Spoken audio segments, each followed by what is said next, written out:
What's up mga kababayan, Luzon, Visayas, Mindanao hanggang Sabah, maging sa ibang bansa, ano. Ayan, at ako kino-consider ko na ang Sabah ay Pilipinas mga kababayan, ano. Kaya ayan, shout out sa mga Pilipino diyan sa Sabah.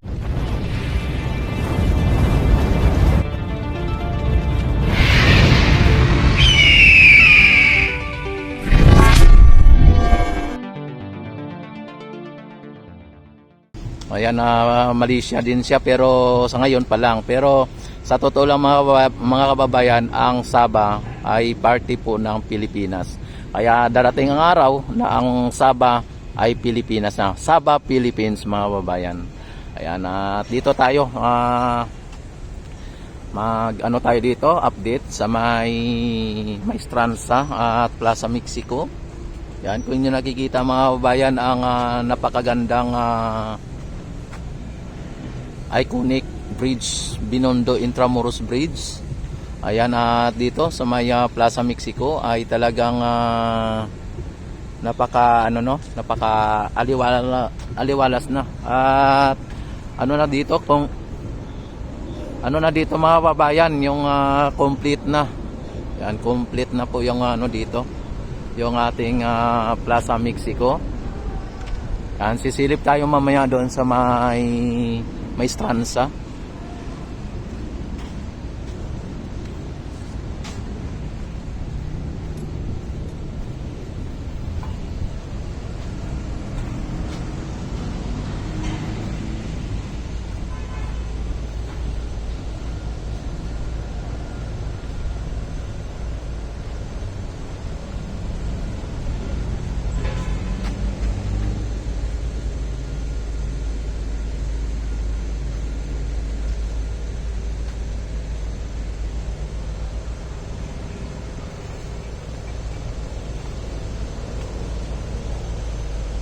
Yung National Archive dyan mga kababayan, malapit na rin matapos ito. O ilang taon na lang ay matapos na rin po yan. May mga second floor na, may abot na, may third floor na mga kababayan. At nakita naman ninyo ang sitwasyon dito sa may Plaza Mexico. Ang ganda. Ayan, dito nakaupo pa rin dito ang revolto ng presidente ng Mexico na si Adolfo Lopez Matius mga babayan. Yan, excuse me. Yan, talagang napakaganda dito. At hindi dito mainit mga babayan kasi may mga puno dito. Yan, may mga puno ng Nara mga babayan. At yung Nara, yan po ang pambansang puno natin, yung Nara, no? Tapos dagdagan pa ng anahaw mga kababayan. Yan ang pambansang dahon natin, yung anahaw. Yan, at pwede mo po yan gawing salakot. Yan po ang ginagawang salakot mga kababayan, yung anahaw na yan, yung dahon ng anahaw. Yan ang ginagawang salakot. Yan yung sombrero o salakot na ginagawa ng mga ninuno natin nung unang panahon, mga unang henerasyon, mga ganyan, anahaw. Kaya naging isang pambansang dahon ang anahaw kasi yan po ay maganda ang kanyang dahon, tapos ay kapaki-pakinabang. Yan na talagang naging pambansang dahon po siya. Tapos ang Nara naman, ang karakteristik naman kasi ng Nara ay napakatibay, napakatigas ng punong Nara. Kaya yan po ang naging simbolo ng ating puno, yung pambansang puno, yung Nara. Kaya pagka nilaging mo o inano mo yung Nara, pinutol mo ang Nara, ay may kakibat na parusa o yung kaso ang abutin mo kapag hindi ka nagpaalam. Kahit nasayo po yan, kahit na nasa lupa mo, ikaw ang nagtanim, kailangan mong magpaalam at mag-ano sa DNR para sa ganun ay kung pwede kang payagan, kasi pinagbabawal po yan, ano, dahil yan po ang ating pambansang puno. Ayan. Pero ang dahon, kahit na araw-araw basta't malago yung dahon ng anahaw, kahit na araw-araw ka kumuha ng dahon ay wala pong ano sa'yo, no, hindi ka kakasuhan kapag ito ay gagawin mo lang siya tama, ano. Pero pagka yung pinagpuputol-putol mo lang na hindi mo naman pakinabangan, ay pwede kang sitahin kasi ano ka sa kalikasan, ano. Yan po ang ano ng ating mga pambansang puno, pambansang dahon, at saka pambansang prutas, yung katulad ng mangga, kasi ang mangga ay kulay hugis puso, mga babayan, ang mangga, no, hugis puso, kaya pambansang prutas po natin yan. At ganun din ang ano tawag nito, yung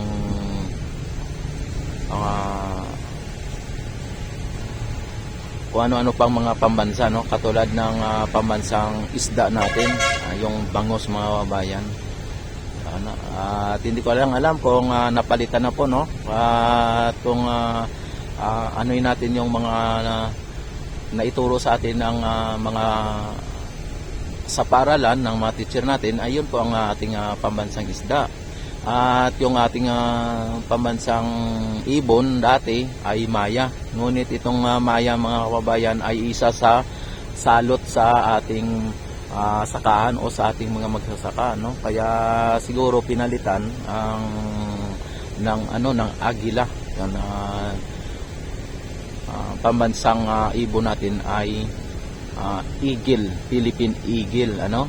Yan, talagang napaka lakas na ibon at may pinakamalayong na naabot na lipad yung ibon. Yan, akala ko dati ang ipalit ay lawin, mga kabayan, kasi ang lawin ay napakatalas ng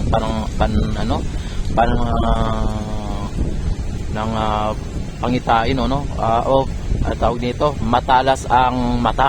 Yan, kapag ang ibon ng ibon lawin ay ang talas ng mata niyan, mga kabayan, kahit napakalayo, 1 kilometer pa yan, ay kayang-kaya niya tingnan ng mas malinaw pa, no? Parang may mayroon siyang lens ang mata niya na pwede niyang ipupokus, mga kabayan. At makita ninyo ang taas ng kanyang lipad, pero makikita niya po yung sisiw sa ilalim na napakaliit ng sisiw, ay talagang makita mo dire-diretso yan pa ilalim, mo, parang akala mo yung paana na pa ilalim, mo. Ganon kabilis at ganon katalas ang mata ng lawin. Ngunit ito ay hindi kundi talagang tayo ay Philippine eagle ang ating ipinalit, ano, sa maya. Ayan, talagang ganun po, no, yung ang Philippine eagle na ang nagpalit sa maya. Ayan. At parang katulad lang din ng Amerikana, ang kanilang pambansang ibon ay eagle, pero mas malaki at mas tapang ang Philippine eagle, mga babayan. Mas malaki.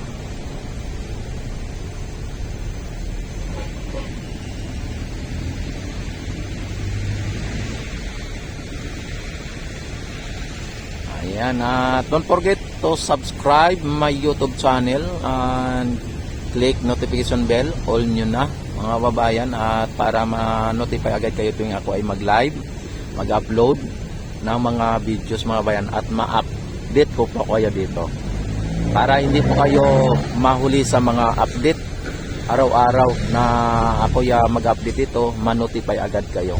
Yan, don't forget to share din, mga bayan, like and share and subscribe. Thank you very much, mga bayan. Mabuhay ang bagong Pilipinas, mabuhay ang ating Pangulo, mabuhay po tayong lahat saan man sulok ng mundo. Isigaw ang isigaw sa buong mundo na tayo ay Pilipino. Mabuhay ang Pilipino. Yan, mabuhay ang Pilipino.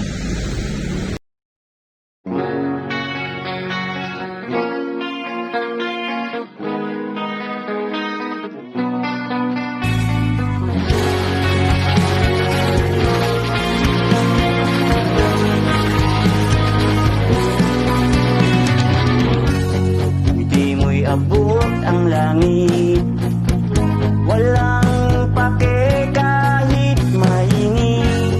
Nagsasayaw sa kalye, bata matanda ang katabi.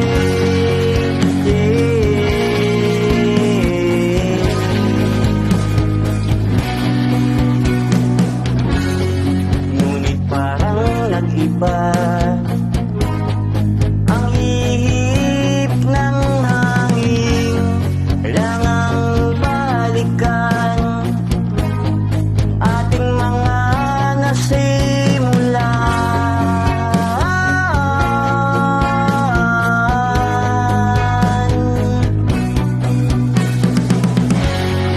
Alala ko ba,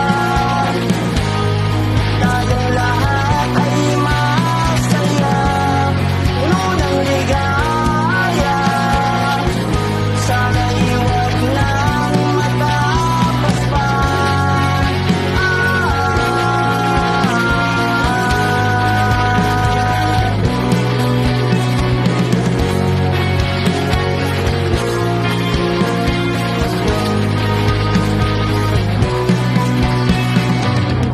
Iisa ang ating nais, payapa, masaya, tahimik na buhay. Nagkapit-kapit bisig, saksi natin ang buong daigdig.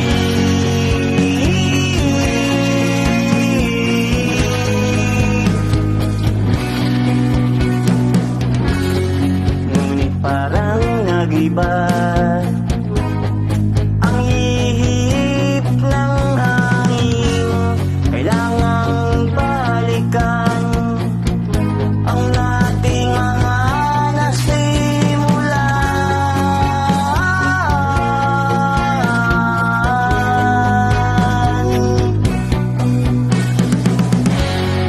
Naalala ko ba, tayong lahat ay masaya, puno ng ligaya. Sana'y huwag nang matapos pa. Naalala ko ba, tayong lahat ay masaya, puno ng ligaya.